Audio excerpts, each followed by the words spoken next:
possibly putting a PDF of the slides up there in case you want to refer to any of the visuals that I've included in the presentation. And as usual, now I will tell you there are many moving parts, as many of you know, if you've had children in the building for a while. If you're just joining for 7th grade, well, I will try to not to make it seem overwhelming, but there are many parts, moving parts to high school. And so I do have quite a few slides. So that's why I'm going to structure the question periods, because I want to make sure that everyone has hopefully an opportunity to get through most of the presentation. I will stay on at the end for as many questions as there are to answer them for you. But if you have to leave the presentation early for any reason, you can email me directly with any questions that you might have, or you could use, there's a COVID info at salemcsd.org, a general mailbox that the administrators have access to, or answering questions through that, as well as get any information on the website. Okay, Dr. Glover, do you want to move forward to the agenda items, please? So I kind of just covered our welcome items. All right, so I'll just leave this up for a minute and for people to read through, but I will read it over it. So I apologize for those of you that are able to see, but I will read a little bit from the slides just for our phone users who might not have video. So our agenda items, what we will be covering, the instructional plan. So we will go through a little bit. Now, again, remember, this is an overview right now. We're still working on the details, and your feedback and questions help us revise our plan and really kind of put those final details together. So it'll be an overview of our instructional plan. It will give you a very general visual of what the schedule will look like. We'll talk about arrival and dismissal. We'll talk about lockers and transition between classes. A little bit about what lunch will look like for students, athletics, extracurricular activities, as well as just some general building safety items. So remember, we do have a copy of the overall district plan related to safety. And also Dr. Glover will be holding a district forum tomorrow night on those non-instructional items. So I do have a slide for that. Next slide, please, on the district forum. And that will have more specific detailed information on items that are more of on the district level. I can try to answer some questions. Dr. Glover is here tonight, but you'll get a lot of detail tomorrow on some of the transportation updates, technology related updates, how we're going to be doing some deep cleaning in the building, meals, health screenings, testing, and contact tracing. So a lot of those questions will be answered tomorrow night. If you're not able to attend, certainly we could try to answer those at the end of the meeting this evening, or you could send us your questions through one of those email accounts or give us a call.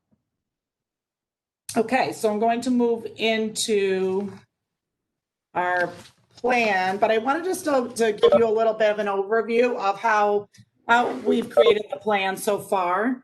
So of course we have the NYSED guidance from the Education Department, from New York State Education Department, that's NYSED, as well as Department of Health protocols, which are mirrored in the NYSED guidance for the most part. Hopefully you were able to complete our parent survey at the beginning of the summer. We put out a parent survey. We've had a teacher staff survey, a similar one to the parent survey that we put out. So we've used that information. Dr. Glover did review the parent survey on the last, on our overview of the plan on the night that our technology was not cooperating with us. So we do have a video with the general district plan, and it does review some of that parent survey data if you're interested in that. Student forum. So a few weeks ago, I had a forum, WebEx student forum, and we had a very nice student turnout, grades 8 through 12. It was a nice mix. So we had some feedback from students as well, and I've received some student emails. Parent feedback. Also, we've been getting a lot of feedback questions through that COVID info at Salem CSD email. we also have, just to give you an overview, we have a very supportive region, and we've had some collaborative meetings administratively, and some of our teachers and teacher groups. Some of our teachers have been working and corresponding with their teacher groups as well throughout the region. So that does help us with ideas and kind of problem solving when we're able to collaborate with those other groups throughout the region. And finally, the feedback that we receive from you this evening, and as we move forward, will be included in the plan. And the last thing that I think we've been trying to communicate to you is that this plan is a living document. This is our starting point. Even our plan, our more detailed plan for back to school, will be most likely changing once we actually kind of see how it works when we get into the building and get feedback from students and staff and teachers, parents. So if we do need to make updates to the plan, we will definitely be sharing them out with you and communicating that. So I just want to give you an overview because I think it's important that we're really trying to work hard getting feedback from all of our stakeholders. All right, so this section, I will take questions after the instructional plan section. I have 5 or 6 slides, I think, on it. This is kind of the longest section, but I think it's the most important. It's what we've been getting the most questions about. So I know some people tuned in last night to the elementary school forum. We have a very similar instructional model in terms of our grouping. Students will be divided into 2 groups, purple and gold. And obviously we have families that are grouped K through 12. And so we wanted to make sure that we had the same schedule and rotation to be able to try to accommodate family groups. So that was important to us to be consistent in the overall broad schedule, as well as we do share some staff and we share facilities, especially this year during the capital project. Each group, so we'll have a purple group and we'll have a gold group. Each group will attend school in person for 2 consecutive days. I will get a little more in detail as we go along. Again, this is an overview. It's hard when you don't have a specific student schedule in front of you, but I'll try my best to help you through it. So right now we have a very traditional schedule, 9-period days that we've had in operation over the past few years. And what we're going to do is we were able to create what's called a block schedule model. If you're not familiar with that, we'll explain that a little further in a minute. And so we could take that traditional 9 periods of instruction that students have in the junior, senior high school. We were able to take that and convert it into a block schedule. This was very important for us to find a model because there are many versions of block schedule out there in terms of the amount of time, how many periods rotate, how many days you rotate them over. So it's quite an interesting and complex kind of little aspect of education.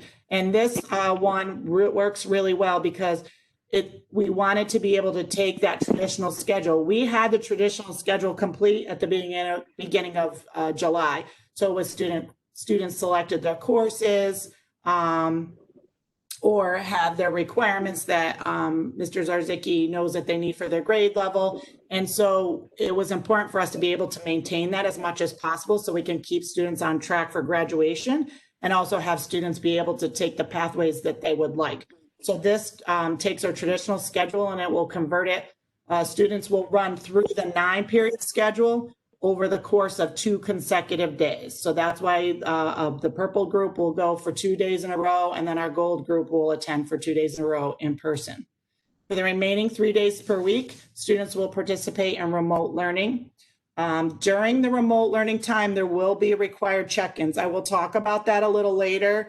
I do have an attendance slide. New York State gave us 146 pages of guidance, and they're very specific about guidance on ensuring student and teacher engagement and interaction, as well as logging and keeping track and reporting attendance to New York State. So that is going to look a little different than it did in the spring. So I will talk about it a little more in a few minutes.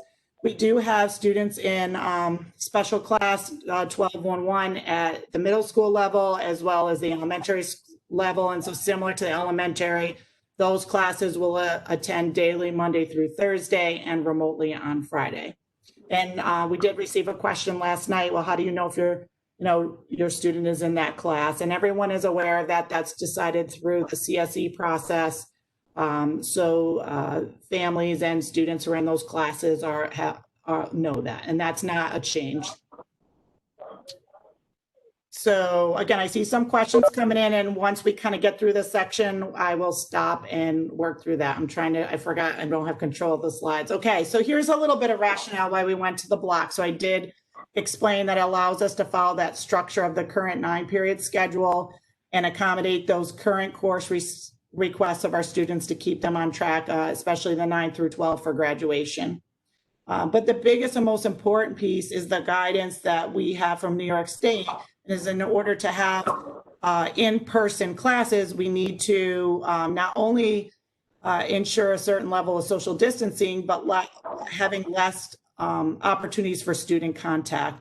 And the challenge of that current 9-period schedule was there were 9 to 10 transitions depending on lunch and the time of arrival. So it was a lot of opportunities for contact in the hallways, congestion in the hallways. So the block schedule greatly reduces the transitions, and I'll show you a visual of that in a few minutes. What this also allows us to do is in our traditional schedule, we haven't really had a homeroom period. We always extend one period by a few minutes at the beginning of the day to allow for homeroom type of activities, attendance, announcements. But this will give us, I will explain a little more, for lack of a better term, a flex period at the beginning of the day of 23 minutes. And I have a slide for that in a minute that will allow for staggered arrival. Oops, sorry, my Siri and my watch thinks I'm talking to her. I apologize. So what we'll do is we'll allow for staggered arrival times to reduce hall congestion. So again, instead of having all of our students in our district. So even if we have half the students in the district, that's approximately 260, 270 students that are all arriving at the same time in one day. And so this will allow some flexibility in arrival time. So everybody's not coming in at exactly 5 of 8. Smaller class sizes to accommodate social distancing in the classroom. We'll talk a little bit more about that on a future slide. Most of our rooms can accommodate 10 to 12 students maximum, 6 feet apart, plus the teacher, and giving that teacher some opportunity to have some socially distanced instructional space. There are some smaller classrooms, and so that is, we're going to talk about group requests in a minute. But there are a lot of things that kind of go into who's purple and who is gold, and whether or not we can accommodate a lot of switching requests. So, but most of our rooms are about 10 to 12 max. So on any given day, the maximum students in a classroom would be about 12, aside from band and chorus, but those will occur in the auditorium space. Those will be a little larger, but they have a much larger space to spread out and social distance. And there are specific guidelines from New York State for that. And our music teachers will be following those as well. And this also allows for smaller lunch sizes to accommodate lunch in the cafeteria. And what's important about this is we also had to add a third lunch. So our cafeteria can accommodate about 40 students socially distanced. And so we needed to add a third lunch, and this block schedule allows us to more easily add a third lunch without disrupting kind of the instructional plan. So this is just a quick visual if you're not familiar with our current before COVID 9-period schedule. And so in this one, students either had a lunch period 6 or period 7, depending on if they were junior high or senior high. So that really gives students 8 instructional periods. We go to a 9-period day, but it really is 8 instructional periods, which will help convert that pretty easily to the block in a second that I'll show you. So really there are 8 instructional periods, 1 lunch, and 1 extra help period at the end of the day. That period 10 is our extra help after school period, and that's more of a flexible period for after school help and clubs. And right now we currently have always had 3 minutes passing between classes. So before I give you the visual, I just am not sure if everyone's familiar with block schedule. So I just want to go over a little more detail about what is a block schedule. What do we mean when we are talking about block schedule? So I know I've spoken to a few parents over the past few weeks, and they actually attended Salem when we were on a block schedule here a while back. So some people are familiar a little bit with the block schedule. So we'll go to the next slide. So the block schedule will take that traditional 9-period, 40-minute schedule. Actually, it's 8 instructional periods. I apologize. I probably made that a little confusing, but it's 8 instructional periods, and we'll convert that to 83-minute instructional periods over 2 days. So I'll give you a visual of that in a second, but sometimes people get looking at it and they're not necessarily hearing all the details. Each period will meet twice per week. So once in person and once remotely. So if I take that traditional period 1 and I convert it to the block, that period 1 now turns into an 83-minute instructional period that they'll have every other day. So they're going to get the equivalent of 2 of those traditional periods and one event of contact with the teacher. So again, reducing the amount of transitions. So they're not losing instructional time. We're really redistributing instructional time over the course of the week. So each period will meet twice per week. A student would meet once in person with the teacher for 83 minutes, and then there's 1 remote period. We'll talk a little bit about what that remote period might look like depending on the teacher, the class, and your internet situation in a few minutes. It also will include that flex period that I was referring to at the beginning of the day. So we'll put that visual up. Again, this is a bird's eye view. So the purple, so we have 2 instructional days. We call them day 1 and day 2. On day 1, the student will go through half the schedule, periods 1 through 4, in those 83-minute blocks. So the purple group is in person. Periods 1 through 4 are their instructional focus for that day.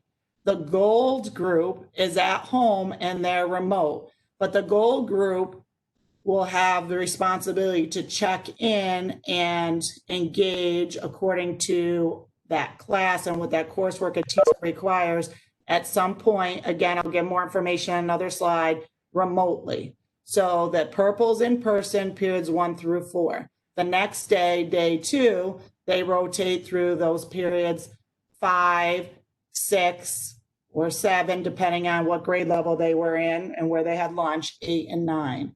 All lunches occur at some point during block 3. So some students will go at the beginning of block 3 to lunch and then have their 83-minute instruction. Some students will be assigned lunch at the end of block 3. So they'll go to 83 minutes instruction, have their lunch at the end of block 3. And then finally, there will be a split period where students will have instruction for 43 minutes, go to lunch, and then come back and have another 40 minutes of instruction after that. So although I know this might sound confusing, when we print out the student schedules, it's going to be all laid out for them. It's going to say at this time you should be in gym class, and this time you should be in social studies class so it'll be very defined for them. And then, so the purple days, they rotate the 2 days through the schedule, 1 full cycle of the schedule in person. Then they leave, the gold group comes in, rotates through the schedule for 2 full days. And the purple students are engaging in their instruction remotely as well. Friday is remote for all students. And I know that I think there was a question about that. And I think I might only have one more slide and then we'll be getting on the questions if I'm not already. I just want to talk quickly. So I think I explained the translation on most of that. Let's just go to the last Next slide, and I will break from what I said, and I will take questions, because if we need to go back to that chart, I don't want to be too far away from it. The only other thing, I did see we have a few students who are online. So the students who are familiar with the current schedule from last year, sometimes students have a class every other day. So maybe I had a PE class one day, and then the next day at the same period, so period 2, I have PE one day, and then the next day I had biolab, and I alternate those every other day. Band and chorus alternates every other day. A few of our other classes alternate days, and those classes would be only in 40 minutes. We're kind of nicknaming those skinnies. So instead of having PE and biolab every other day, period 2, during that period 2 time, during that rotation, you would have PE for 40 minutes and biolab for 40 minutes. Again, I put this up here just because I thought maybe a few students would be on, and they're probably wondering how that would work. Again, don't get too caught up and worried about it, because we're going to print it out on the schedule, and students will know exactly where they're supposed to be. And Friday, I did talk about Friday's a complete remote day for everybody. There's no live instruction requirements. There will be a check-in for attendance, and I will talk about that a little later. And again, what we're going to do is we anticipate sending, I did not put this down on the slide, but we anticipate sending schedules out the week of August 24th. If everything goes well, if there were not any last minute changes from New York State, we anticipate we should have those ready during that week. And you will also find out if you're purple or gold's group at the same time. We'll have a letter in there explaining that. I will talk about CTE in a minute. The thing is about the groups, again, once everybody knows their group, it's going to be very difficult to swap groups. So I think that that's a question coming up, so I'm going to leave it for my slide. But we will go over the schedule with all the students. I'm going to have some class meetings with students before school starts. So once I have the schedules in your mailbox or online, however you plan on getting them, I'll be able to go over it with them, answer questions, and I will have another meeting for you as well if you have questions. So let's talk about that flex period, because that's new for everybody. In a way, it's kind of considered a homeroom for attendance purposes, but it's not really a true traditional homeroom. And that's because students aren't necessarily required to be there for the whole 23 minutes.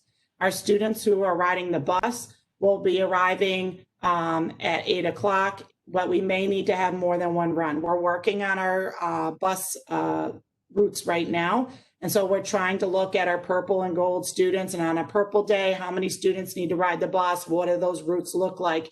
And so if we only have one route, then they'll be here and they'll arrive a little before 8 and they will come in.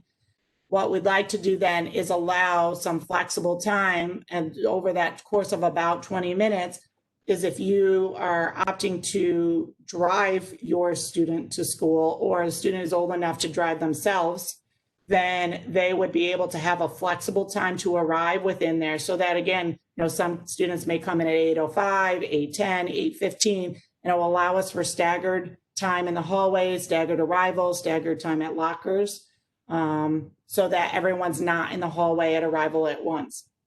It's also an opportunity for students to have additional Wi-Fi access in the classroom, so they'll have access to check their email, download instructional device materials or resources, and also breakfast in the classroom. Right now we're planning on having a cart with bag breakfasts. Sorry about that, available for purchase, and or free and reduced eligible students as well. So that would be the opportunity that students would pick up on their way in. They could pick up a bag of breakfast and they can eat it in the classroom. Obviously, we'll be mindful of allergies. We have a plan for that. So if anybody is concerned about that, we certainly will be mindful of the allergy situation in terms of what those breakfast items are, who is eating in the classroom. So we will definitely be mindful of that. That also gives opportunity for morning locker access. Locker access will be limited. We'll talk about that a little more. So that's kind of the idea of that flex period. We're calling it flex because it's going to be flexible. It's going to kind of look different for different students and depending on when they arrive. So you wouldn't be considered quote late until once first block starts around 8:26. All right, so I just gave you a lot of information. So this is probably one of the most popular questions that we have been receiving over the past week is, can I request a specific group, purple or gold, for my child? Technically, yes. We have groups our students, and I just want people to understand, I mean, we're definitely going to try our best to work with you. We recognize there are extenuating circumstances for many reasons. So we do understand that. We want to try our best. But this is for the high school. These are all the things that go into ideally balancing the purple and gold group. So remember, a lot of this is the reason we have to go to this model in the first place is that we need to ensure those class sizes of no more than 10 or 12 in a classroom, depending on the room, so that students are able to have instruction and be socially distanced. So that is a big factor in terms of the whole gold and purple situation. And it's very delicate in a couple of the grade levels. For example, seniors, we have quite a few CTE students and they need government class. Every student in the building needs government and economics. It's a New York State requirement for graduation. And so in order to make sure that our CTE students are able to get that before or after they go to their CTE program, we've got to make sure they have to be in certain groups in order to make that happen. So I have to be careful that switching somebody in doesn't put that class over to 13 or 14, because now I can't ensure for the safety of all of our students and faculty that social distancing, which affects whether or not you can take mask breaks. So that's really one of the big considerations. It's also transportation route balancing. So we're taking all of our purple and gold students, and right now we're creating our transportation routes. Tomorrow, Dr. Glover will talk a lot more about kind of that process and the number of students that are on the bus, all of those things. But there are obviously guidelines surrounding the number of students who can be on a bus. Again, kind of that delicate balance of purple and gold. Lockers. So we only have a finite number of lockers in the building. And so I can't ensure that the lockers are 6 feet apart. So lockers are going to be in a community area, but what we tried to do is we tried to alternate lockers purple gold. So at least that there aren't two students right next to each other. There's a locker in between that the student's not there on that day. That's the remote day. So if I have to change a group, now we've got to rearrange the lockers. CTE program, again, I talked about that. There are very specific course requirements those students have, and I have to make sure that I can get those requirements during their building time in Salem. Required coursework for New York State and graduation, I mentioned about that government economics. All of the English classes, there are certain requirements. We have to make sure that we are meeting for students, so those classes have to be balanced. So certainly I can't say, oh, no, that student could take that next year. We have to make sure that all of our students can get into the classes that they need so they can be on track for graduation. We also have some scheduling to comply with IEPs and 504 plans, students who have resource room. There are guidelines to resource room. There are limits, 5 students per resource class. So certainly I have to be careful that I don't push too many students onto the same color day, and then I've got our resource rooms off balance, or some of our other direct consult class. So there are certain guidelines that we have to follow in terms of compliance with IEP and 504 plans. And finally, and very importantly, keeping our family units together. We know that's very important to our families for a lot of reasons, to keep all of your students together, for just childcare issues, continuity issues. I understand. I raised 4 children, so I know I'd go crazy if I'm trying to figure out, who's going on which day. So we know that's important, but if we get a request, sometimes it's a request to move, we have to move all 3 students, which also, we have to remember the balance of the elementary school gold and purple groups and vice versa.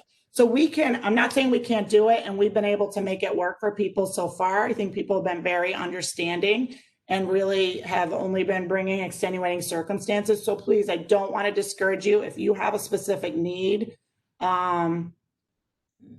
we want to try to work with you. We do. So one of the biggest things is we want to work on that now. So if we want to get the schedules out on time that week of that 24th, once people know their groups, it's going to be hard to change that. So if I took a student, if I took a student, Bobby Adams, and I took him and I requested that Bobby is going to go from purple to gold, if he's purple and I want to put him in gold, I have to take a gold student and swap that student over to purple.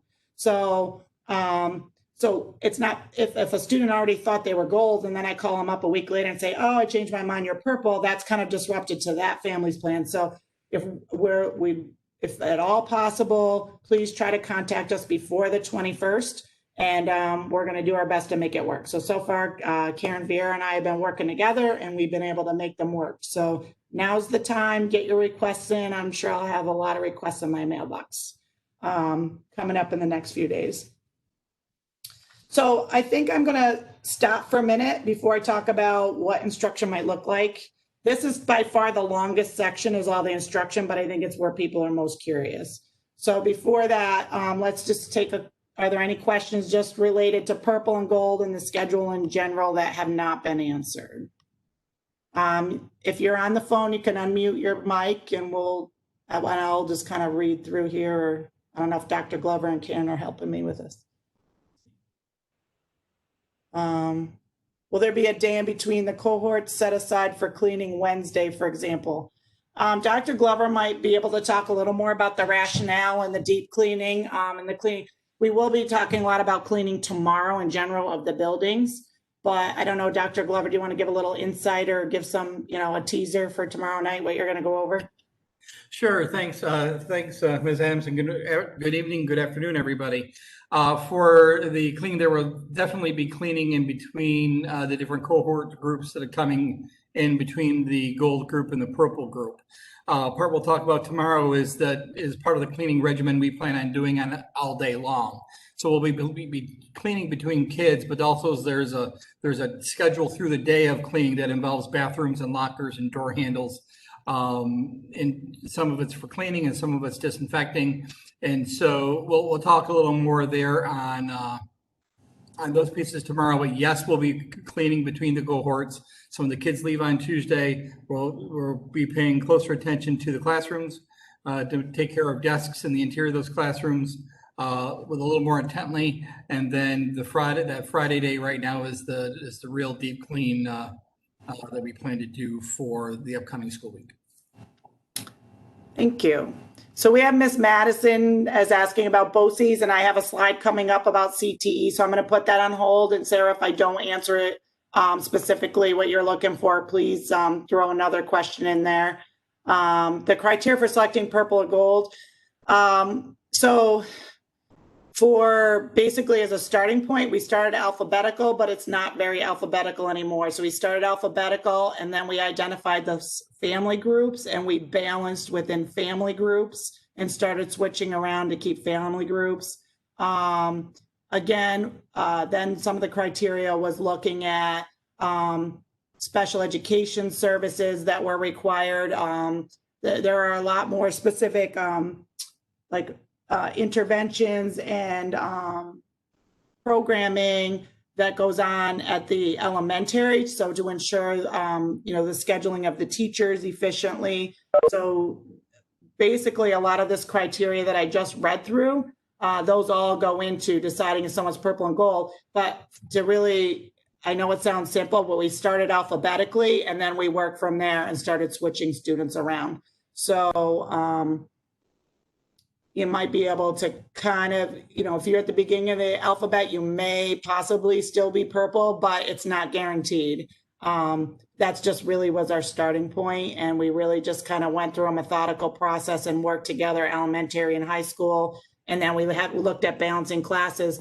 And right now, I know people are curious to know, but I just met with Mr. Zarzicki yesterday, and we still have some balancing to do again with those seniors. It's a pretty large senior class right now. We have, I think, around 48 students. So that's a pretty large class for us and for 2 sections. And so we just have to get that just right, especially with those CTE students. So different grade levels have maybe different factors that affect the purple and gold groupings differently. So we really looked at it by grade level also. We started splitting them by grade level. It's very intricate and detailed process.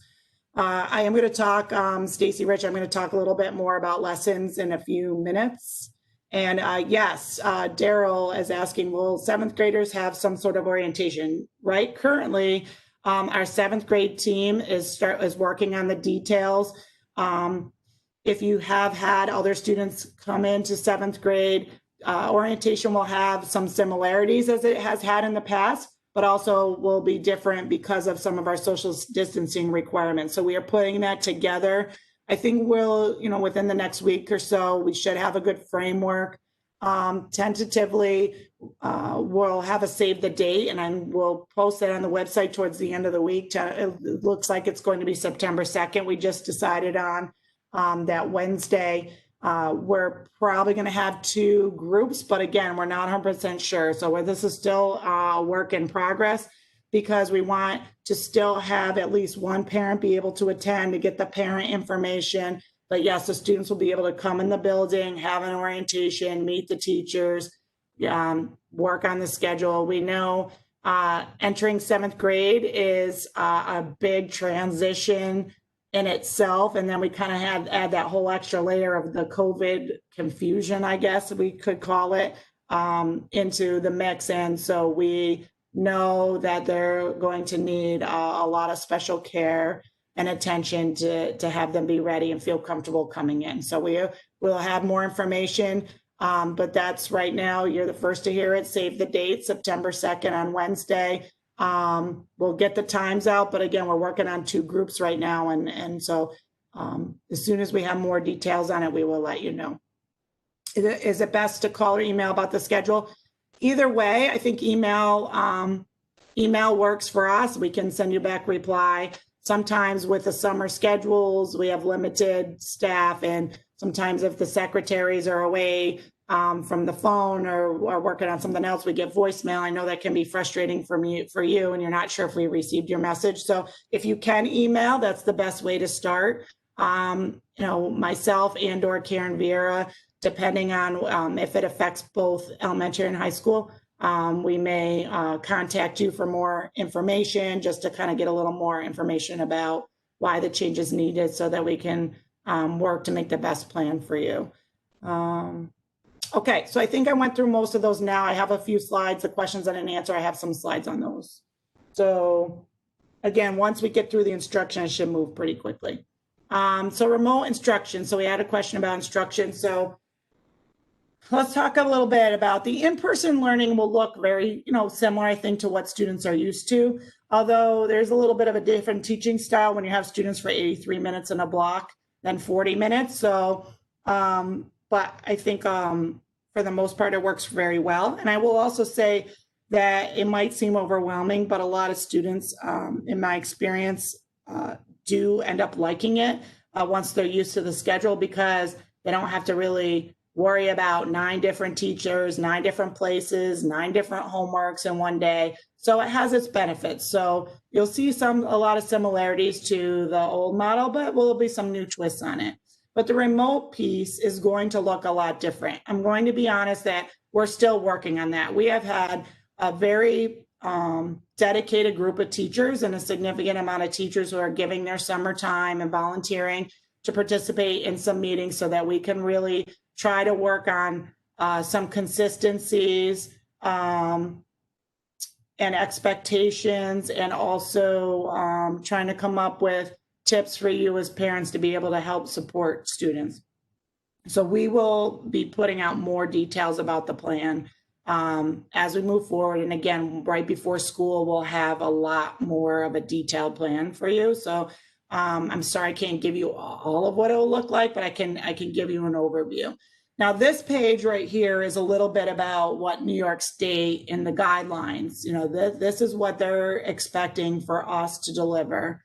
And we're including standards-based instruction.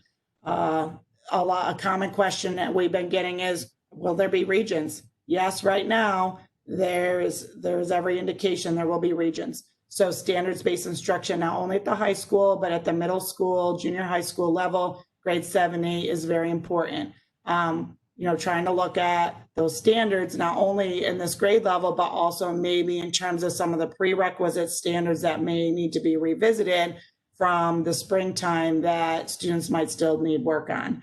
Ensuring continuity of learning. So we're trying to work on, and that's why it's not done yet, because it is summer and we have limited contact with the teachers, but we need to include them in that plan. So I don't want to tell you what the plan is without speaking with the teachers. They're the ones who are going to deliver it. So we need to have a process of continuity for in-person to remote instruction. And that's going to look different depending on what type of subject it is. Is it an elective? Is it a core area? Is it a junior high class? Is it a high school class? Is it an AP class? So there's going to be a lot of, there'll be some similarities, but there will be differences. And also ensuring substantive daily interaction between teachers and students. And this is the biggest difference. We're getting a lot of questions. I'm going to address 100% remote in a minute. This is something that is an expectation, I think.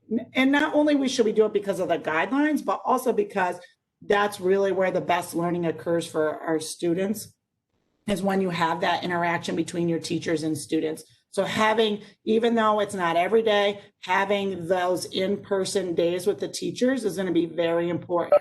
It's going to be check-ins. It's going to be follow-up. It's going to be that time for discussions and interaction. It'll be that time where they can get clarification about what they need to do on their remote days. When do they need to have their check-ins, and what will that look like? The other piece is that expectation of the clear communication, which we are in the process of creating a more detailed plan, which we'll share with you before school starts. So let's talk a little bit more about what live instruction might look like. Again, it's going to look different depending on the course, the teacher, the level of instruction. But new instruction will occur both in person and remotely. So, one of the differences was there were a few courses, AP courses. For a while, we thought there were going to be Regents exams, that there was new instruction.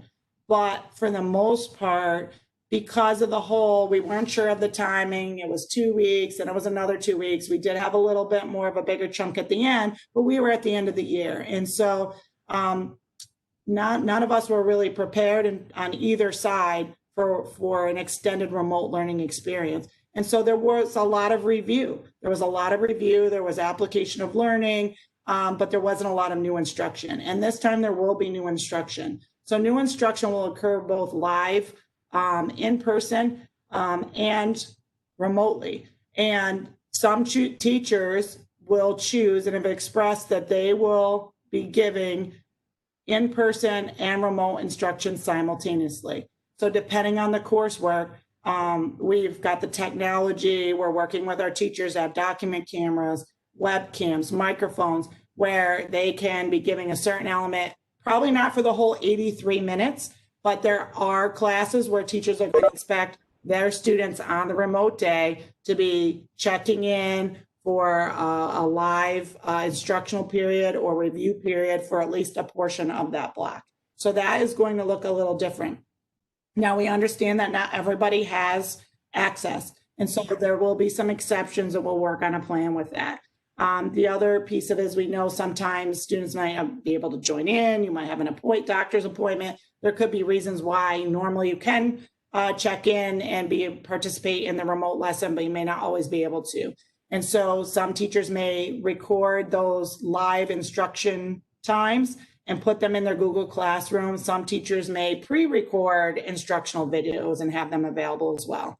The other piece that you might see more of, and I know some teachers Mr. Chris Fraunhofer in Spanish used this a lot, where in Google Classroom, there is a feature where you can have discussions, and they're not live verbal discussions. They're kind of like a chat discussion where he might post a question, and students have to post a reply, and they also have to comment on other students' replies, but it shows an understanding of maybe some of the content that was delivered. So that would be considered student engagement. That would be considered a check-in and class participation for the day.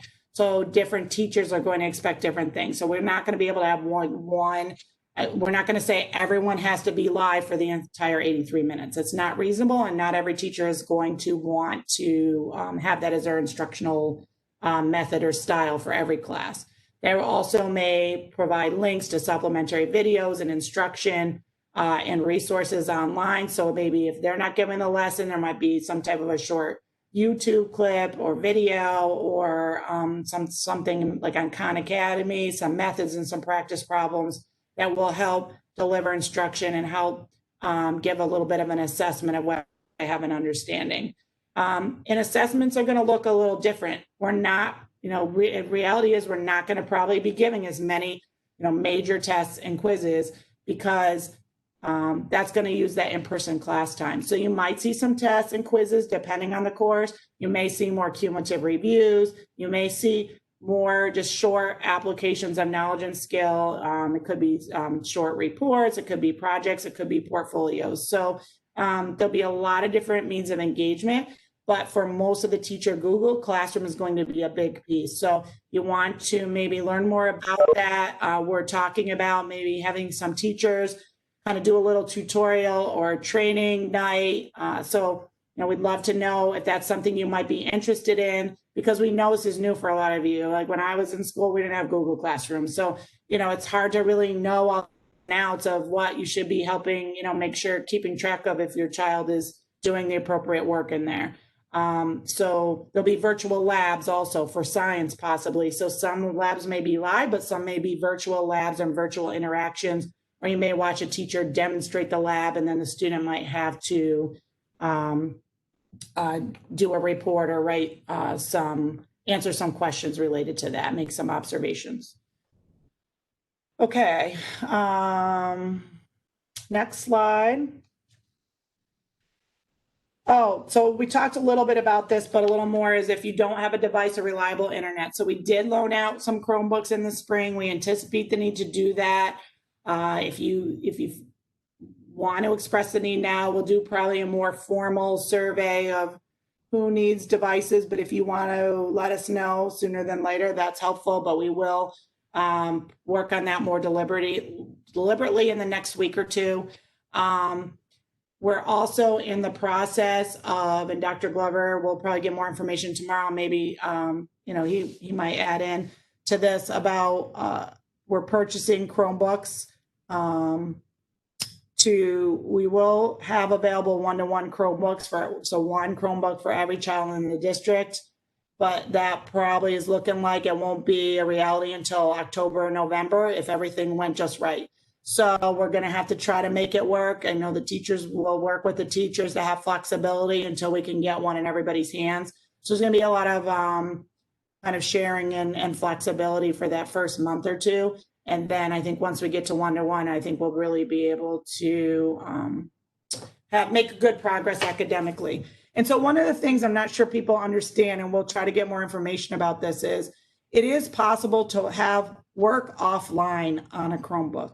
So if that's another reason why that in-person time is really helpful, because when you're in the building or you're on Wi-Fi at the library or another public access or at a family member's house or a friend's house, there's a way that you can synchronize your Google Drive. You can upload documents, videos, those types of things. You could do that in study hall. You could do that in your, I'm sure that teachers who know students have these challenges will maybe give a few minutes for kids to do that in the classroom during those in-person days, and they can kind of take them, they go home, they work offline. It's not a perfect process, but there are some opportunities for that. And then when you go back on to Wi-Fi, it all synchronizes and it gets back to the teacher. So understanding there will be some exceptions, we will try to work with you, but there are some options. Most students will have a study hall. I know a lot of students like to load up on electives and they're very ambitious, and we don't want to discourage that, but there may be an occasion where it might benefit somebody to, if you're 10th or 11th grade, is maybe hold off on a certain elective for another year or two, and then maybe add in a study hall if you don't have reliable Wi-Fi at home. So I will tell you, and Dr. Glover might be able to speak about this a little bit. I know he will probably join in tomorrow too, but we're working right now on a community kind of effort to maybe identify and have some more locations in town where there might be some devices and or Wi-Fi available. And we also are in the process through our capital project. We will have some Wi-Fi access on campus in one of our parking lot areas. And I know it's not ideal to sit in your car and work, but it is an opportunity that you can come and access email or, email a teacher something or receive documents as well to work on at home. So those are all things that we will try to work with you on. If you have challenges with Wi-Fi and internet, please let us know and we will work with teachers. But it's going to be more than just here's a packet, complete the packet, turn it in, see you in a couple weeks. The reality is that's where we were on occasion last time, but we're not going to be able to do that this time. The students will get behind, and foundationally that will be troublesome. So there will be more specific expectations forthcoming. There is a question, I'm going to answer this right now. If students have their own Chromebook, were they allowed to bring it to school to use? We are having discussions. I think that'll be administratively, we're going to talk about that a little more. I think it will depend on how close we are to getting those one-to-ones going. It does require a little bit of, because we kind of have a closed system and a firewall, and so there are kind of some parameters around people bringing their devices and putting them on our network, because we have a secure network. So I don't know, Dr. Glover, if you want to speak to that a little more, but I think that's going to depend on how soon we could get everyone on one-to-one.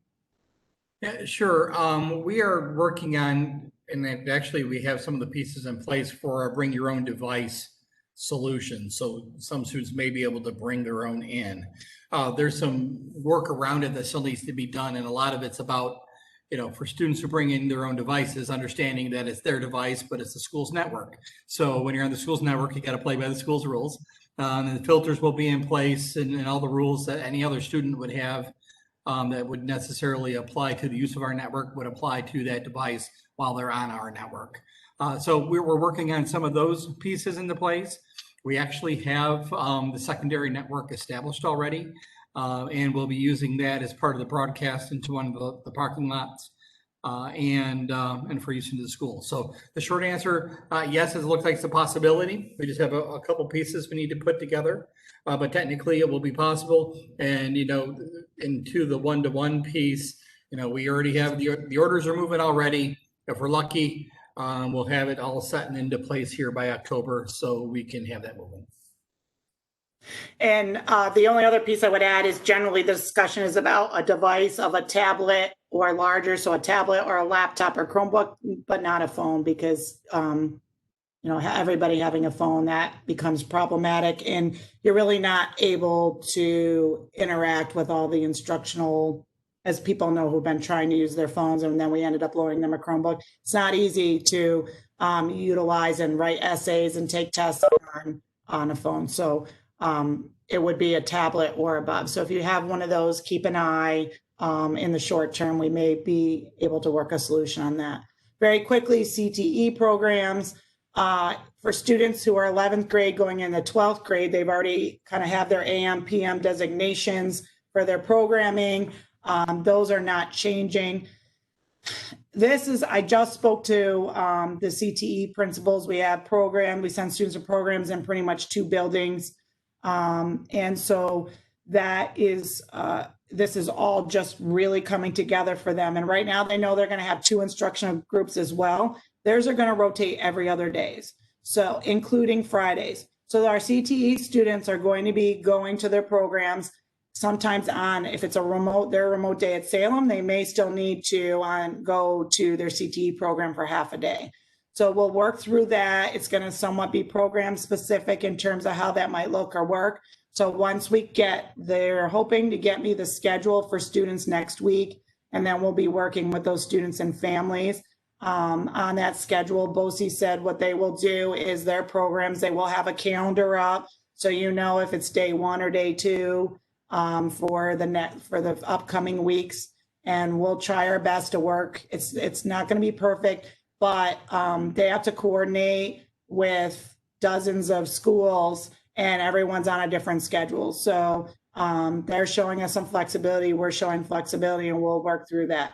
So say, for example, I'll probably have a separate CTE meeting once we get more details, and probably that will work there's a lot of people that this doesn't apply to, but students will be permitted to transport themselves and drive with appropriate permission. So we'll get more information on that. We will continue to bus students if they need it, but the transportation piece and being able to drive will help on those remote days. Because then you can just, go and be over there at the time you need to be. So our teachers on our end will need to understand that flexibility where they might need to leave a remote or in-person class in the middle of it. There's going to be a little responsibility on occasion. But the good thing about their schedule being rotating, alternating days, they're not going to miss as many of our in-person classes as they normally would with a set schedule that was off. So I think it'll work. We're going to work with our students once we get more details for the groups and more of a detailed schedule and the permissions to drive. We will work with all the students, so we'll have that in place on the first day. Okay. All right. I see some people like in the CTE meeting, so we can definitely look into that. And Mr. Zarzicki, I'm sure, will join in on that also. All right, what do we have for our next slide? Attendance. So I talked about this a little bit. New York State requires us to report attendance. And so here's some of the expectations is that we must collect and report attendance daily.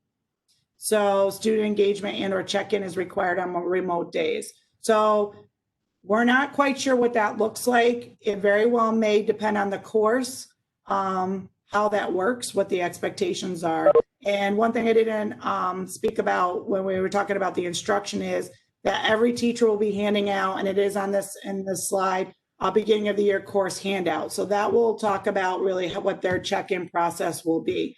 So for, say again, Mr. Fraunhofer in Spanish, he may, if students, he may put a prompt up on the remote days and ask the students to respond to a question or a little instructional exercise. And if students engage in that on that day, that counts as their attendance. He may not require them to log in live on that day. So I think it's going to depend on the course, the teacher, what your access is. We know there's going to be a few situations where it's going to be tricky. And it may be it'll be a case-by-case basis. It could be a phone check-in. It could be a parent filling out a Google survey on their child's behalf. We're going to have to look a little bit into on the reporting of that as well for New York State. But we have some options, so don't be stressed about it. But we'll try to get more details on that process. That'll be something we'll be rolling out right before school in that right before school meeting. Okay, we're almost done.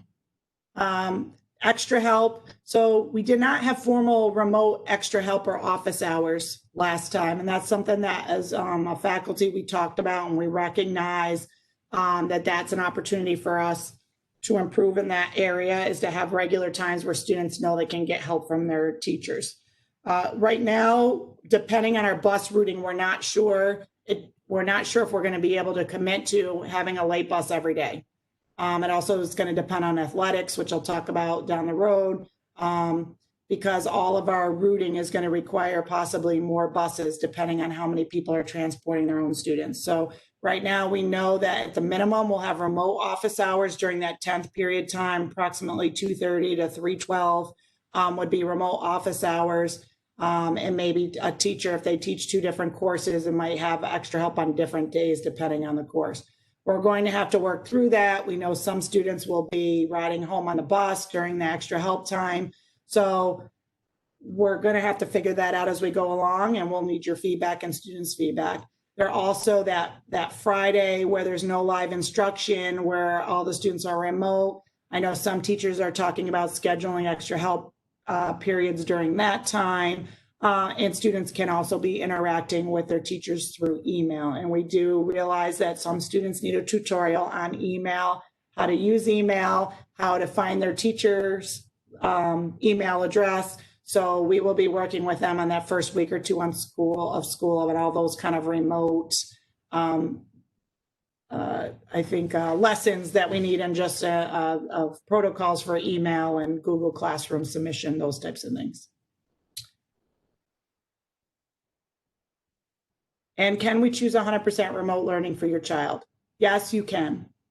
We understand there are extenuating circumstances. Some of our requests are related around health situations or medically fragile, either students and or family members that they have to be careful. And yes, you can, but there will be, challenges to that because of those increased expectations for engagement and new material. But I think the best, basically how it's been working well right now is that if you email me or Mrs. Vieira, we can have those conversations with you. We can involve the guidance counselors if necessary, and we will put a plan together for you that works. We're committed to doing that and trying to make sure that everybody has the right plan and model for them.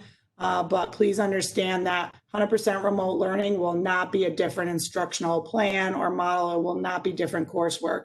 So one of the kind of the equities that's required by New York State is that everyone has access to the same instructional content and rigor, regardless of ability or your situation. So we wouldn't be having two different type. We wouldn't be having a different kind of course for remote English 3 and the people are on hybrid English 3. So you would still have to try to work through that. And our teachers, once we know our students and how many students require that, then we will work with the teachers. So it is possible. Get in touch with us. Next. Okay, so questions. So time for questions. And then these next slides are pretty short, just a couple key things about a few of these topics. So that's what's coming up: arrival, dismissal, and lockers. I did not say the official first day of school, and I apologize. So we have discussed, and Ms. Vieira talked about it last night, that generally we start on that Wednesday after Labor Day. And with this current situation, we feel that our teachers need a little more time to prepare for the remote learning, professional development. We'd like to have some meetings with our students. So the first in-person, the first kind of real live instructional, and there's probably not, it's probably be more orientation days, but for in their classes will be the 14th of September. I will be planning with some of the teachers. A lot of the teachers want to be in on it, grade level class meetings that Thursday and Friday before. So keep an eye out for that. We will be having another town forum with parents, and I will be having those with class meetings with the students. So I will be giving you those reminders.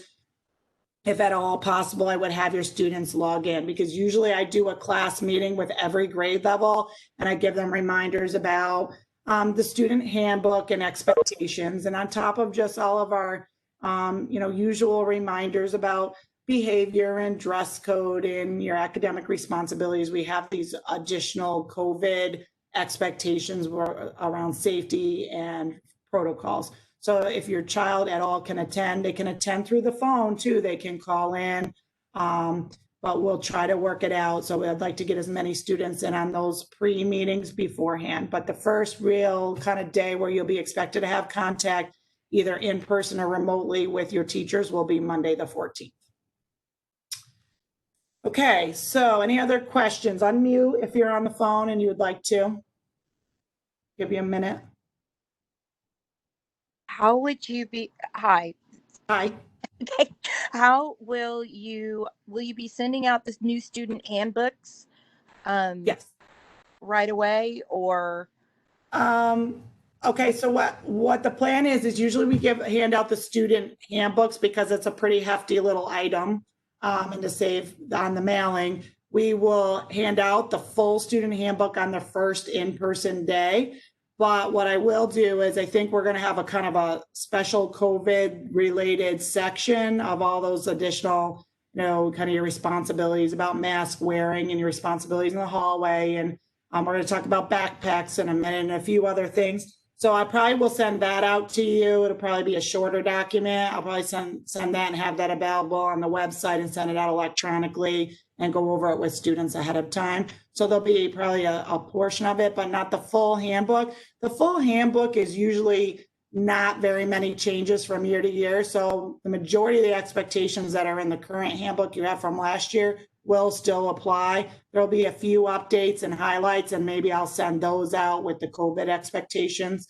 And then they'll get the big kind of meaty little booklet on their first in-person day. And I really think this is important. I know it's not what every student wants to do is sit down and read through that whole manual, but there are some highlights in there that I suggest. And if you want to, you're always welcome to listen in to the student meetings. But there are some key areas that I think students should review every year because it saves a lot of trouble when we're having a conversation. And they said, oh, well, I didn't know that. And then I said, well, we talked about that in the town meeting. So, and then it's on page 17 or something like that. So I think it's important to encourage students, especially those new COVID pages, that we want to make sure that they're aware of. Even the 7th and 8th graders, they're old enough to start having that kind of responsibility and understanding of those, and certainly we'll help them through it. So I hope that answered your question. It does. I think I have one more though. Sure, go ahead. On arrival, our students are they going to be checked for temperatures or anything? Dr. Glover is going to cover that tomorrow. Dr. Glover, you want to give a few highlights about that? Thank you. Yes. Sure. Yes is the short answer. We're required to do screenings for students and for faculty and staff on a daily basis. For students, that screening is a temperature screening with an occasional questionnaire. So there'll be screenings into places out, and I'll get into details how we think we're going to do that for at the meeting tomorrow night. But as kids come into the building, they will be screened for temperatures, and then if we have someone who hits that 100-degree number, then we have a procedure we'll need to follow to make sure everyone stays healthy and safe. What meeting is tomorrow night? I keep hearing this, but I never saw one. Yep, it's been posted on Facebook and it's on our webpage and it's on our calendar. It's basically the same time, different link, but no, it's on the computer. And this is going to be tomorrow night's meeting is more on the everything else. It's a lot on the COVID things. It's the screenings, it's the bus loops, it's the cleaning schedules. And we've taken some information from these past 2 meetings and we'll incorporate those as well. So we'll address some of those other kind of non-intentional things so folks understand that aspect of the plan as well. Thank you so much. So I have a question in the chat. What happens if there is a snow day with a block schedule? Good question. That's still on discussion. So we will have that information. Hopefully it won't snow in September, so we have a little time to work on that. And there are 2 different ways you can, and kind of use education lingo. We can drop the day and skip it, or some schools push the day and kind of have it to be the next day. But generally, we're going to really probably try to keep it purple and gold. So kind of my simple answer is, if it's a purple day, we may decide whether or not we're doing blocks 1 through 4 or the 5 through 8, but we probably would not invade on a gold day with the purple group. So the Monday, Tuesday, and the Wednesday, Thursday will probably stay pretty strict, but what the schedule looks like within that may be flexible depending on, if we're missing a lot of snow days on day 1, we may choose to have a day 1 instead of a day 2, but we will try to stay true to purple group. Purple kids are Monday, Tuesday, gold kids are Wednesday, Thursday, because we know people are trying to plan their lives and their childcare sometimes around that when they're working. their jobs as well. So I don't think we'll switch that, but really what the schedule might look like within that day could change. And, we still have to work out what a 2-hour delay would look like. So we will have that as soon as we can, but hopefully hopefully it's not going to snow anytime before, November. And so we'll have a little time once we get into September to think about that a little more. Just reading. Yeah, will the meetings be available as a recording link in case we aren't able to attend one? Yes, we're recording all the meetings.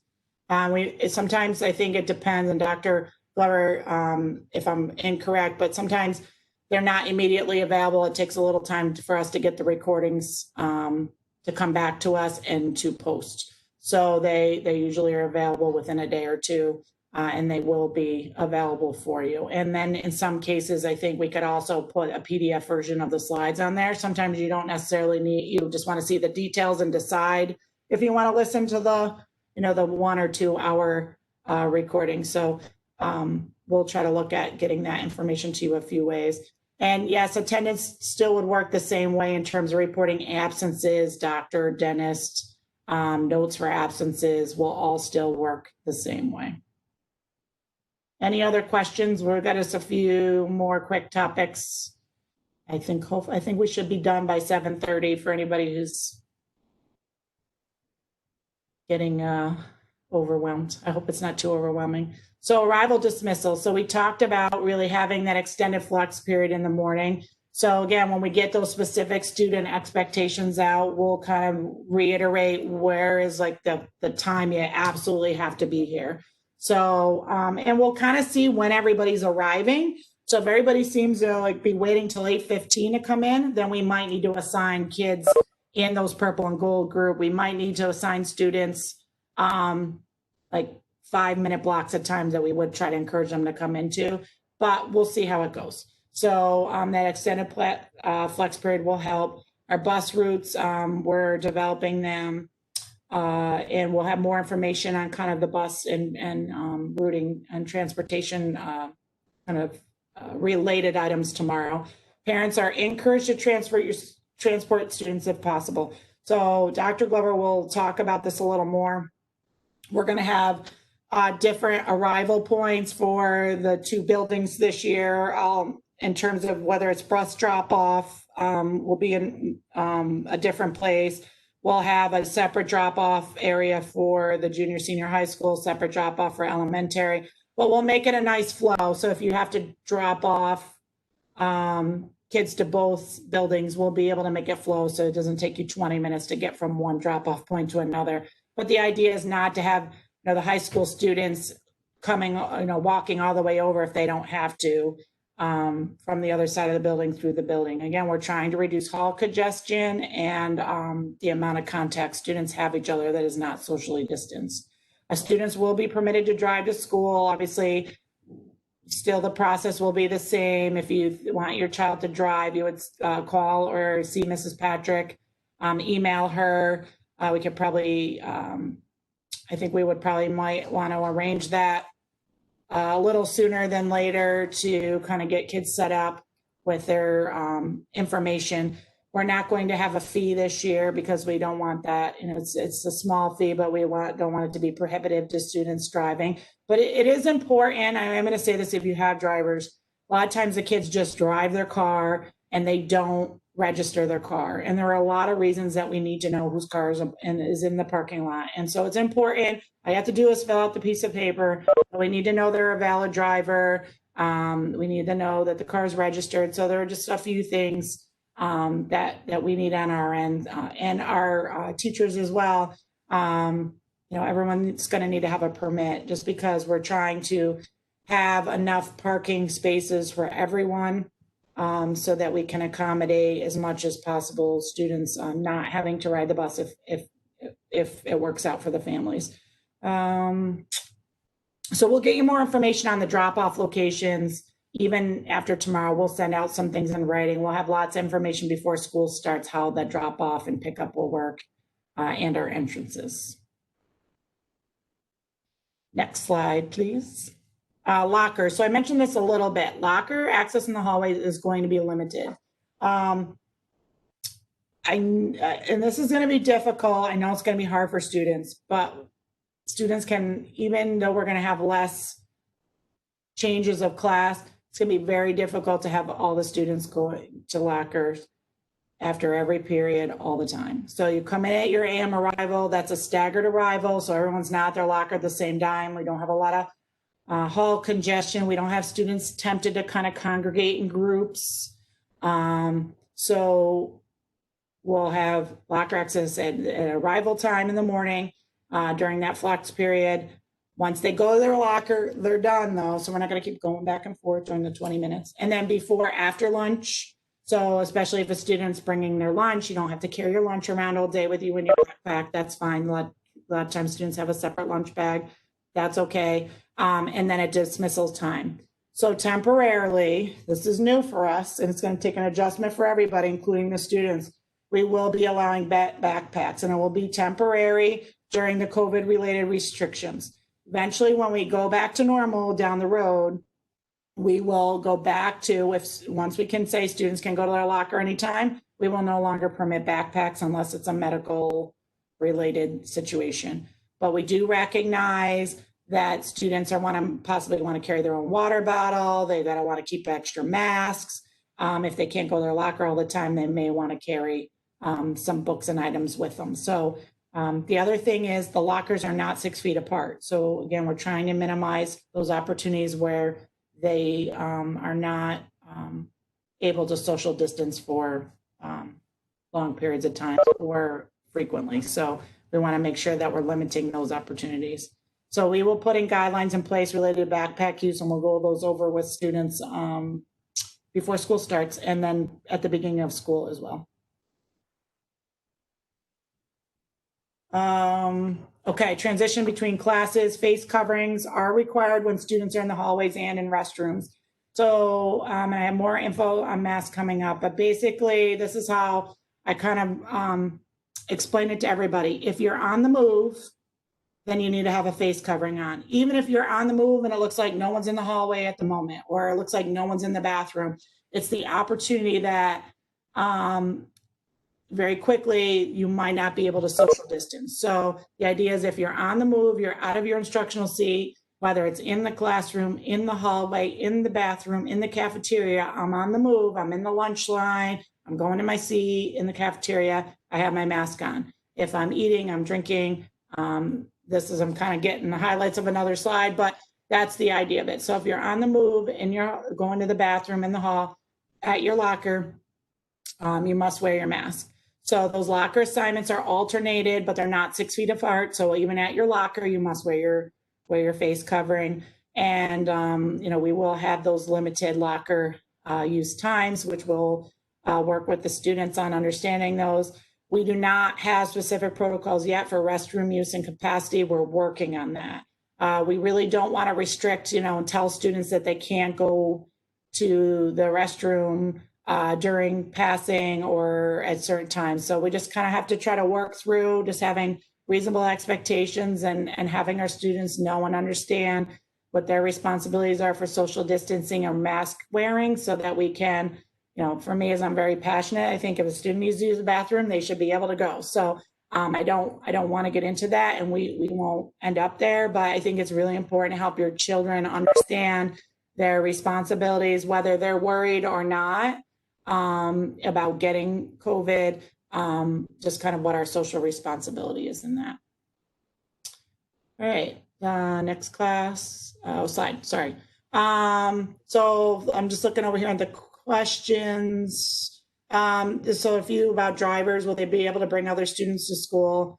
And can we make the driver's form available as a PDF so you can fill it out and email it? Or good question. Let me talk to Mrs. Patrick. I think we might maybe do it a few ways. Maybe we'll either send it by email, or maybe we'll post the form on the website, a general form. Let me think about that. Let me talk to her about it.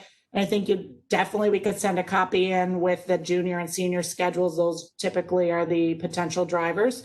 So I'll work with her on that. But I think I think she would appreciate it. And I want to speak for her, and I'm not sure she's logged in. if we can get some of this done before school starts, I think would definitely be helpful for everyone involved. I'm not sure when the BOCES CTE driving forms, that will require a separate form. So if your child CTE, you'll have to fill out one for Salem and one for the BOCES. That I also have to sign that BOCES form. So sometimes kids wait till the last minute and then they're running around trying to find me to get their BOCES form signed. So we want to try to be timely in that too. So we'll try to get those out to you as soon as possible. Can you bring other students to school? We generally, we don't monitor who's coming and how students arrive and leave school. And I don't know if Dr. Glover wants to speak more about that. There are some different expectations, once they're in the school building regarding going to CTE. There's carpooling is not permitted to go to CTE because kind of during the day, that's instructional time during the day, and our students are kind of insured to our care once they walk in the building. So to drive to CTE, that's a different situation, but to and from school, we generally have not monitored that in the past.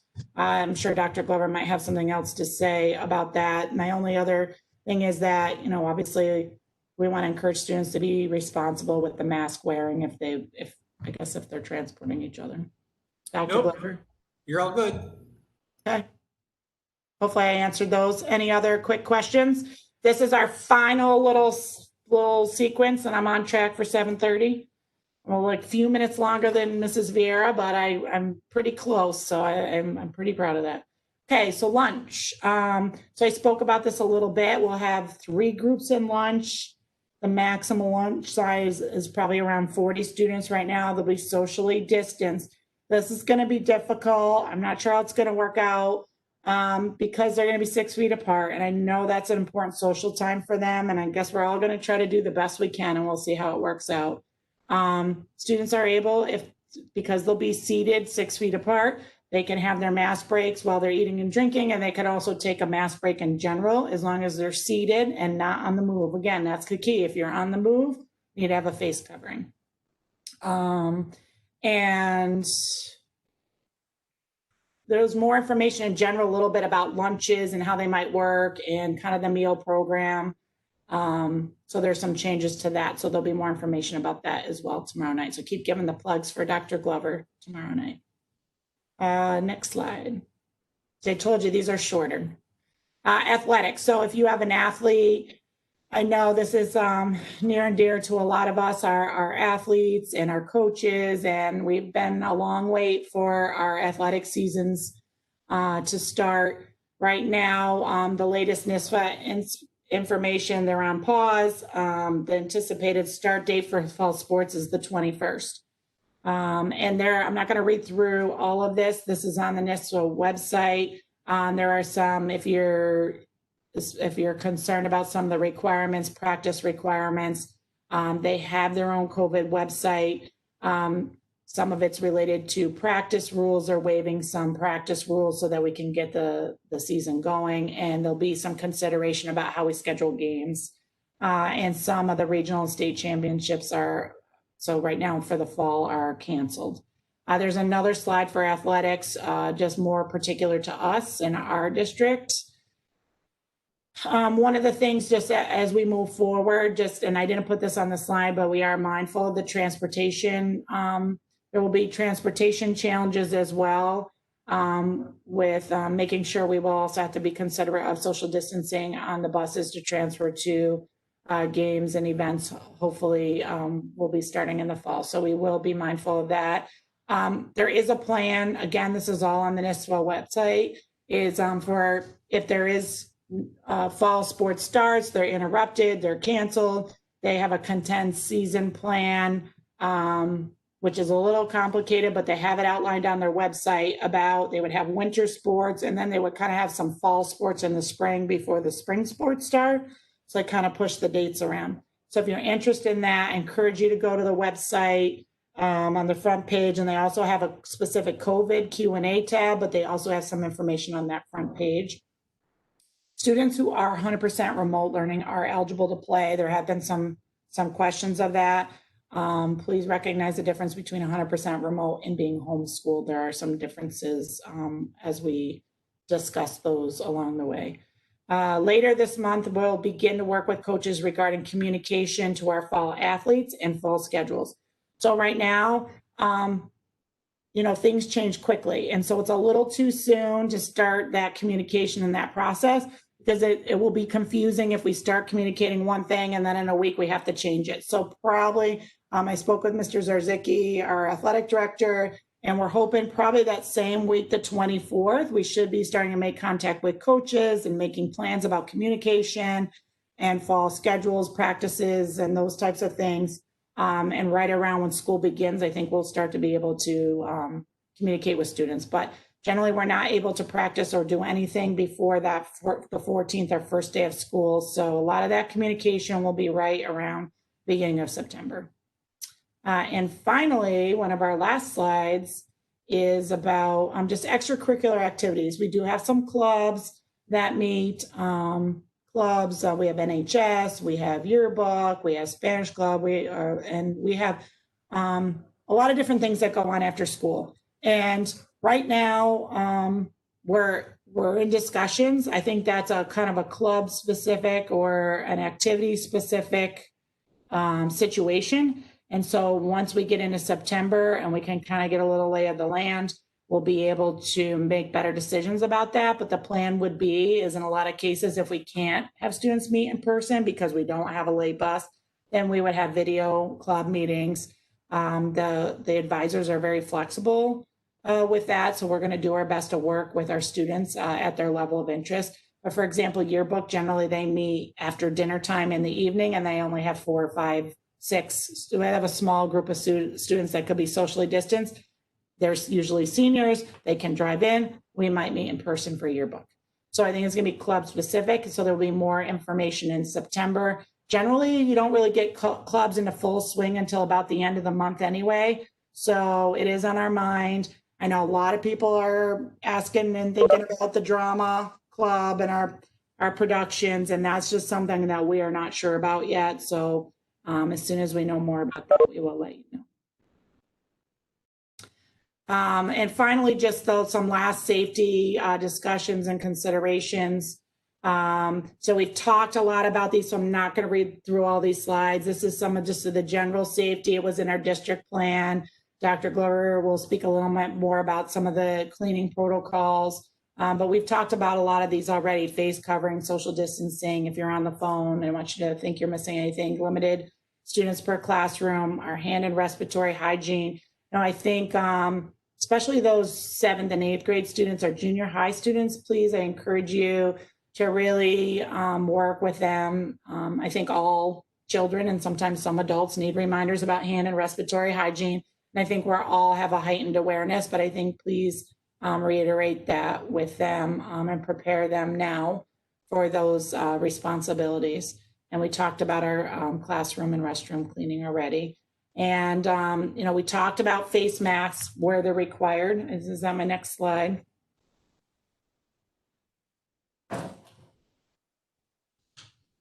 Oh, in progress. So just a few things that we're still working out, and we'll get you more information on. Now, we talked about our classroom layouts. That's something that's teacher and class specific. We're working on those. There are different guidelines for PE and chorus, and we do know and understand that, and we will be working on those, some more information. Generally, those are larger groups. They can sing, but they have to be 12 feet apart, PE. There needs to be limited sharing of equipment. So also personal protective equipment, depending on the course, might look different. So we're really working on those more course specific PPE items, sharing of classroom supplies, art equipment, lab equipment, PE, tech. So they're all going to be working and making plans for limited sharing. And on those occasions where there might be some things that need to be shared between classes, as having a cleaning protocol for that, as well as cleaning of the desks between classroom changes. So we are working on all those, and we will share that plan with you more specifically around the start of school. And then more protocols for movement. And really, the way the high school's designed, we have a couple like dead end halls. So it's not really possible for us to have one-way streets. And I know everybody can probably attest that those one-way aisles in the grocery store are very confusing, and you forget that you're supposed to be going one way and you end up another way. So think if we're confused, I know it'll be confusing for the students, but we'll probably have some movement protocols in terms of being side of the road and congregation. We are probably going to have up and down stairwells. We have a lot of stairwells in the building, and really only our chemistry students move upstairs. So we'll just work with them on the stairways, and really that's more of an elementary school protocol. But those all are they are on our mind, excuse me. So we will have more information for you soon. And then this, I spoke a lot about the face coverings. The one thing I didn't stress, and it will be stressed again tomorrow, is that students need to wear their mask on the bus. So basically think about, putting on your coat, although I had a teenager who didn't want to wear a coat for like his entire high school. So, but the idea is when you leave your house, you wear your mask, and basically the student is on the move all the way until they get to their kind of flex homeroom period. So then if they're sitting in their flex homeroom, they can sit down, socially distance, they can remove and have a mask break. So there will be breaks instructionally. Again, they're seated in their, if they're seated in during instruction periods, they can remove their mask. If they ask a teacher for help, then if the teacher's coming over, both teacher and student have to have their mask on. So students are not going to be required to wear their mask from the minute they leave their house all the way to the end of the day. I don't know about you, but I have a hard time with it myself. So we understand that and recognize it, but it is important. Students are encouraged to bring their preferred face covering, and it's subject to the dress code policy. So, freedom of expression is very important in the teenage years and the preteen and the teenage years, and we understand that. But please work with your child ahead of time that if it's a mask that could be considered inappropriate, controversial, that will be a disruption to the environment, it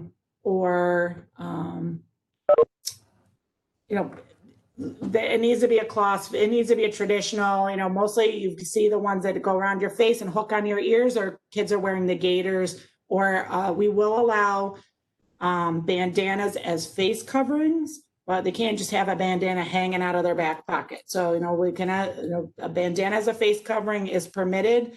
But I think the thing is that those are kind of the things we see as acceptable face coverings. So again, it's subject to the dress code policy. It shouldn't be distracting. Someone forgets their face covering, I'm going to use my gym shirt. It is a cloth covering, but it's not appropriate. So, I know there'll be some kids that are going to kind of test that, but it's really important that they understand what's appropriate and what's not. If you have a question, please email me, give me a call. We can talk it through. If you need me to, have a video meet with your child ahead of time, we can talk it over ahead of time. I know this is hard for them. And a lot of times they're not wearing them because they're, outside, they're at home, and they don't have to wear them a lot. I know it's going to be difficult, and we'll try to work through that with the breaks, but it is going to be very important. I will tell you, well, first, before we go to the next slide, but if a student, sometimes, you'll forget your mask or your face covering, a student forgets, we'll give them one to them. It's, those nice little disposable kind of blue and white ones. They're comfortable. They fit on almost everyone's face. So we'll have one, but if they really want to wear but they can't refuse, like, I don't like that paper one, so I don't want to wear it. They've got to have a face covering. So just kind of think about that. That's the beauty of having the backpack. Maybe you keep an extra one in the backpack, or they keep one in their locker so they have the one that they really like. So this, I will tell you, in the student forum was really, I was surprised. It was one of the biggest items of concern was what if somebody doesn't wear a face covering. A lot of students were really worried that kids were going to be refused to wear them, and that there was going to be arguing and fighting, and it was going to be disruptive, and they would be upset. So that will go on the next slide. So this is also in the frequently asked, this answer is also in the frequently asked questions document that Dr. Glover posted on the website. But it is really important that students understand that this is a requirement. This isn't just kind of our rule, it's a requirement by the Department of Health.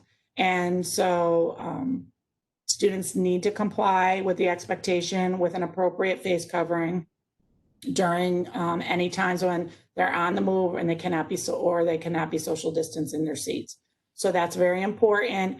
I hope we don't have to end up in this place, but if the refusal is endangering the health, welfare, and or safety of others, and that can come down to discipline. Now, the teacher, myself, will try to explain. We might get you on the phone that basically we want to give the student the opportunity to reconsider, to comply. If they have an inappropriate mask, we'll offer them another one or give them the opportunity to get one. I mean, we want to work with your student. I think it's best for them to have their in-person opportunities, but if students refuse, then they would end up having, I would have to contact the parent. I will contact the parent, and the student will be picked up, and they would be on 100% remote learning until they're willing to go back and have the same responsibility of mask wearing as everyone else.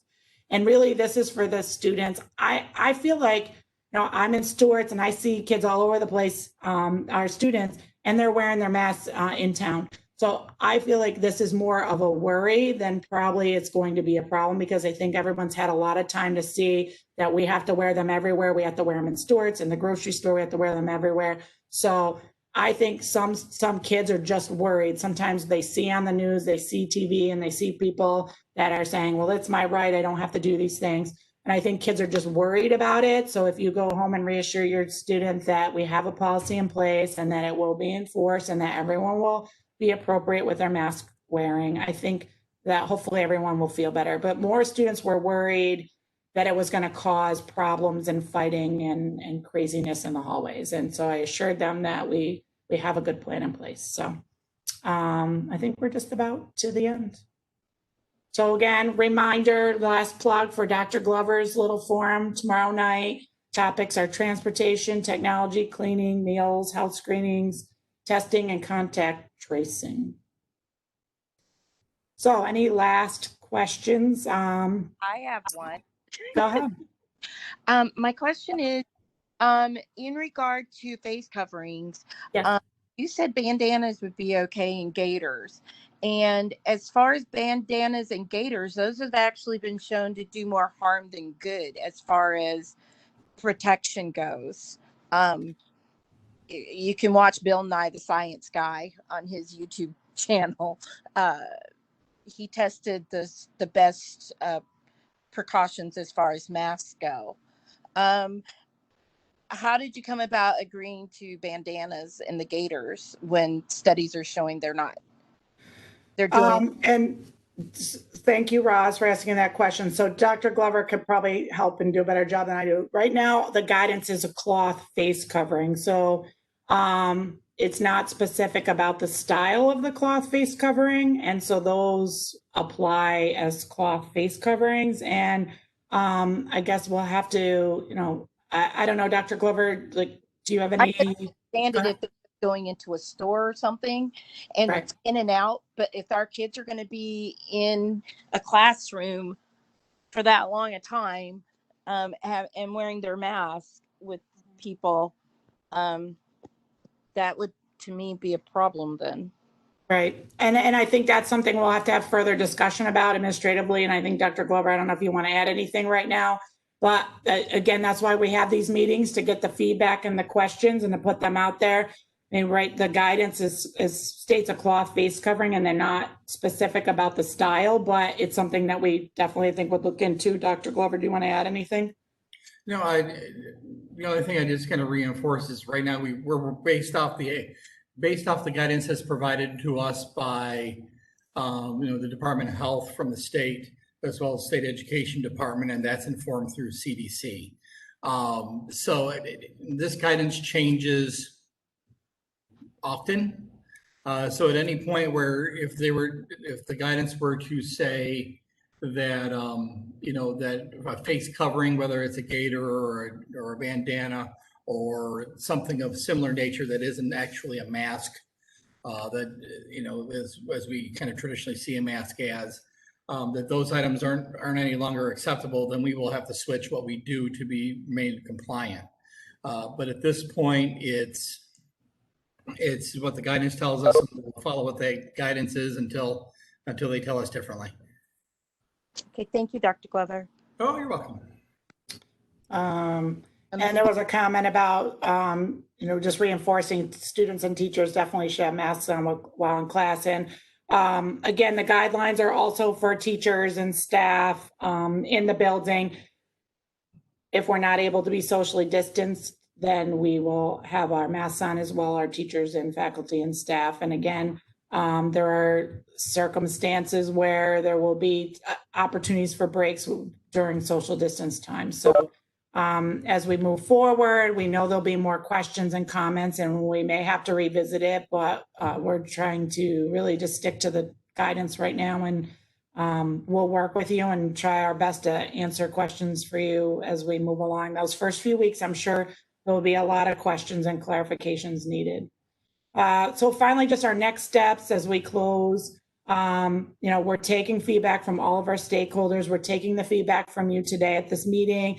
I know you need time to process. We have some people who are going to watch the video later, and I'm sure we'll have questions. So your feedback, your thoughts, your questions, your comments are very important. Please don't assume that someone's already asked us. We'd rather have multiple questions on the same topic than have someone not ask at all. We want to make sure we're considering everything for the best interest of our students. We'll continue to make more of a detailed plan. We'll share that with you. We're working on completing that master schedule. As I said, we're hoping our target is for that full last week of August to get the schedules out into the mail, probably send out a little note to you to keep an eye for those, as well as they should be available if you have your school tool logins, then that you can see them on school tool. Update student handbook with related changes and guidelines. I mentioned that. We'll get some highlights out to the changes and those COVID guidelines. We'll try to get those out to you before school starts when we want to hand out those books. And we will be having student class meetings, as I mentioned, to explain the schedule, discuss our expectations, answer any questions students might have. And I would like to offer one more meeting to you before school starts. And I will also see if we can maybe coordinate a CTE meeting around that time. I hate to bog you down with meetings, but if you'd like to join in, I think we want to offer those. And then of course, we'll be updating you as we go along. And that's our last slide, as the communication slide. Just again, reminding you that you can go to the website for the updates for the reopening plan, for the other videos, the elementary video from last night, any of the recordings. There's a frequently asked question document. So if we get 10 questions on a certain topic, then we're adding those into that document. So really the newest questions are always at the end. They're not really categorized. We're just trying to keep adding them as we go along, and those are updated periodically. Finally, just visit the other sites that we have. We'll send out our emails, text alerts, phone alerts. We hear you. We know that it's kind of crazy to get multiple alerts in one day in terms of a text, an email, and a phone alert on the same topic. So we're trying to coordinate, Mrs. Vera and I, and not send out too many reminders, but we do want to make sure we'd rather over communicate than not enough, so that you're aware of what's going on. Please make sure that your phone numbers, your email addresses are up to date. If you've changed those for any reason, let us know, because our program automatically goes to the phone number and the email that's in the school tool. So if you have a change, please let us know before school starts so that you're getting all these communications. So I'm just looking at the last questions here. Yes, there are a lot of details, but we know that they're important and that you need to know this information. And we apologize that we can't have all of the answers that you're looking for right now, but please know that we're taking note of anything that we're not able to answer, or that we are still working on those final details. And as soon as we have them, we'll get them to you. So thank you all for your understanding and your flexibility. I know it's just been a crazy time, so we appreciate it. And we're just really excited to see our students, even if it's just for part of the week. We're just really excited to have them back. So I know the teachers are very excited about it. So It's nice to see you. Thanks for tuning in. And I will stay on. If you have more questions, I'm going to give it a minute for any phone users that are calling in. And thank you all. Question about transporting kids to and from school. Right now you can send to the building principal. If you've got students in both grades, if you copy both Karen and me, we're starting a document, but that's on our meeting list. Our next admin meeting list is just to talk about how are we going to collect that information. Or maybe Dr. Glover we'll know by tomorrow and give you a little more update. So we'll send an update if we're going to do a more formal process. In the meantime, you could just email us about whether or not you're transporting your students to school. That is helpful for us when we're doing the routing information, if you're going to commit to transporting. Any other questions?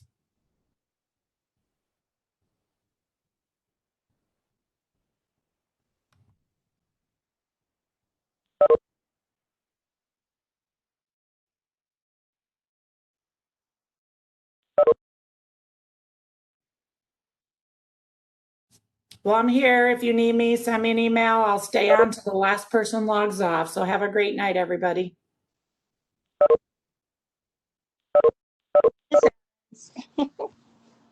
Roz, you have a question? No, I said thank you. Oh, thank you. Good questions. If you have any more, let me know. All right. Thank you so much. It was very informative. Appreciate it. Well, you're welcome. No problem.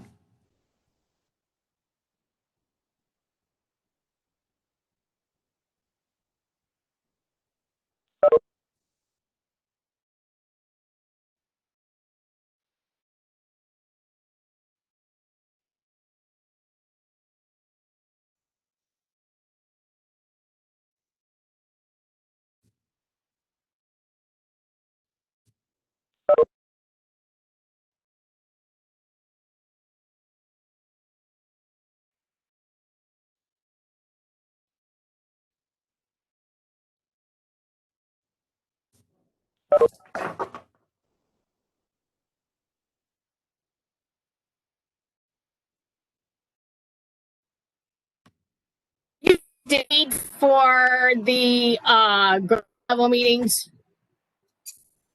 I don't yet. I want to work with the teachers on that, but I'm thinking they'll be during when we would have started school. So probably tentatively, I'm thinking the 10th and 11th, but I want to work with the teachers on that because I know the teachers want to be in there. They wanted to be there and kind of hear what the students' questions were and answer questions as well. And their respective grade levels. But generally, we're thinking probably the 10th, 11th, and they'd be during the day. Awesome. Thank you. You're welcome. Have a good evening. You too. Thank you for attending. You're welcome.